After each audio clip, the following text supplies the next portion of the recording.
Hey everyone, so I'll be taking a look at two figures in this video. I'll be taking a look at the Star Wars Black Series, the Mandalorian, the armor, and Kuiil. I decided to take a look at both of these at the same time because, well, I got both of them on the same day, and I'm pretty excited to get them open.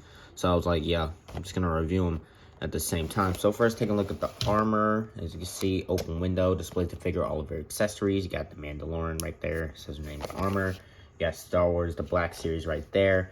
Got some nice artwork right there on the back.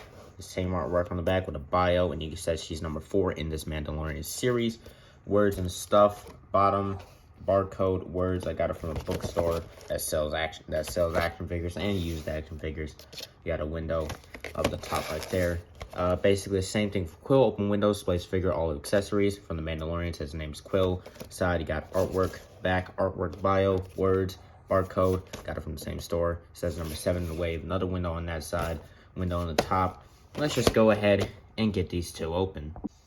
Getting on both out of the packaging, they're both pretty good action figures. I think I'm going to start out with Kuiil because he looks like he's going to take the shortest amount of time to review. So taking a look at Kuiil at his head sculpt, I think it looks very good. I think that captures him in the show pretty well. I really liked Kuiil in the show. He was my favorite character, and it really sucked that he died. Like, I really hated that. And I wanted a really good representation of him on my shelf, and this is pretty good, but I do have some complaints. First, taking a look at the head sculpt, as you can see, or I already said the head sculpt was pretty good, but you got that really nice photoreal on his face, and you got some white paint for his facial hair. Looks really good. He got his little hat right there, which you can remove, and he does have a bald-ass head, but it does have some hair on the back here. You can see it has some silver right there around the goggles, and you got some silver right there on the earpiece. And that just attaches, because there's some little holes right there that the ears will go onto, so then it will like stay on there and it doesn't fall off, but it does like move around sometimes like that. And also, if you wanted to put it down to get them in that like goggle look, you can do that. It does look pretty goofy though, but you can do it if you want to. And also, you got this little backpack thing here, which is attached to this little front little scarf thing. It is a separate piece. I don't know if I'm not going to really try to take it off, but there's some nice sculpting on it. And some nice sculpting on the backpack. I wish some of this detail, like these things right here in the straps, were picked out in some paint. That would have been pretty good. And then you got like some pouch right here. And some nice texturing on the outfit. Then on the arm, you got some paint right there on the shoulder pad thing. You got some nice sculpted detail. The arm's not even in focus. You got that nice sculpted detail right there. And some nice detail right there on the gloves. Looks pretty good. I think this is painted. I'm not sure, but I know this is painted because there's some paint mishap right there, which is unfortunate. You got some silver paint right there on the buckle. These big pouches on the side of them. The legs look pretty good with some nice sculpted detail. Wish there was more paint, which is really my only complaint with this figure. I was really excited for this figure, but I wish it had more paint. That would have been so good if it did. But you got some nice details with the pouch there and some nice sculpting there with the feet as well. So a really nice looking figure. I just really wish that it had a bit more paint to it. Taking a look at his accessory, he has his gun or rifle right here, and it looks pretty good. You got this strap around it, and you got some paint right there on the stock as well. Looks pretty good, but it is very difficult to get this thing in his hands. What I would rather do is take that out and just take this and shove that into the hand, and you can't put his finger around the trigger, and you want to just hold his hand there so you can be able to put this strap back on. You can have him hold it like that, and I'm gonna try to get him holding with 2 hands, but it may pop off since it has done it before. Just want to take the hand, push it into there, and there you go. You can do that, and it looks pretty good. Oh, it looks pretty good as well. So not really much else I would like for this guy to have. That's really the only thing he really used in it. I guess some tools would have been nice to have, but honestly, this is a pretty good accessory. And now taking a look at the armor, I was going to do the size comparisons, but I'm going to do the size comparison and articulation after I take a look at both of them and their accessories. So taking a look at the armor, she looks really good. Like this figure, what Kuiil lacked, which was paint, this figure makes up on it, because like the helmet is covered in that nice gold paint, like covered in it. It looks really good, and the details look nice as well. You got this nice gunmetal gray on the spikes, you got the nice black paint on the visor, and there's some sculpting on the neck. You can see you got this like chest plate right there, which is done in a nice metallic pink. Looks really good. You got some nice sculpted detail right here on the sleeve with some brown on it. More sculpted detail of the gloves, which has some like reddish brown paint on it right there.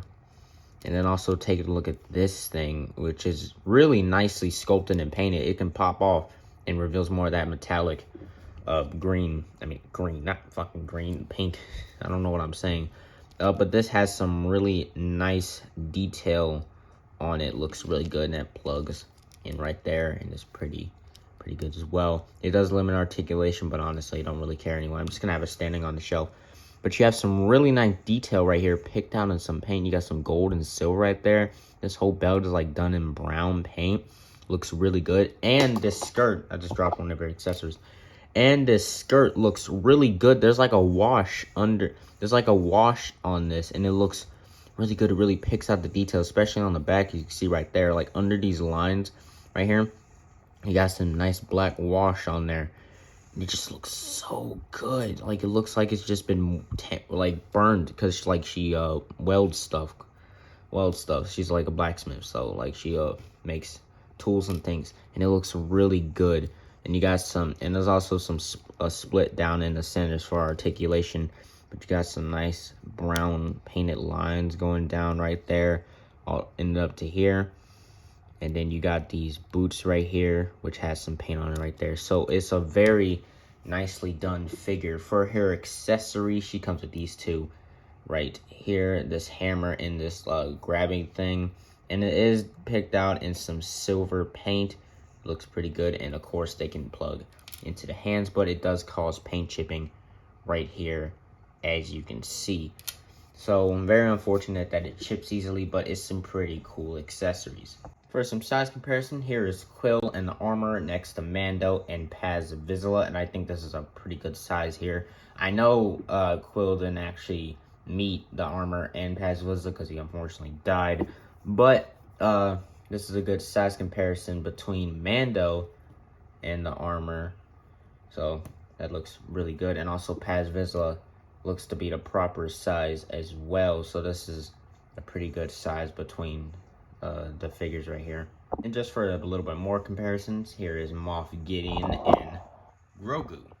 Now for the articulation, we'll start with Kuiil. There is a Dumbo joint up to the head, allowing the look up pretty far, can look down pretty far. You got some nice tilt and some rotation. There is no butterfly joint in the shoulder, but the arm can go up to about there. It's blocked by this thing right here. You got a elbow rotation, single donut bend at the elbow, goes a little bit under 90. You got a hinge at the hand that can go in and out, and a rotation. There is a ball joint down in the torso that allows them to crunch forward that far, crunch back pretty far. You got some tilt and rotation. Ball joint at the hip can go up that far, go back that far, go out that far. Thigh rotation. Single jointed bend at the knee, goes a little bit past 90. You also got a rotation right there as well.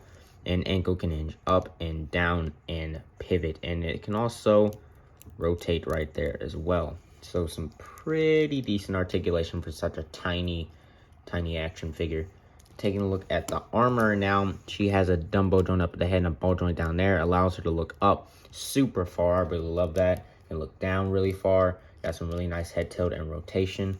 There, taking this off for a second. There's a butterfly joint in there as well, and you get some pretty good range. Arm can hinge up to 90. You got a bicep, well, double jointed.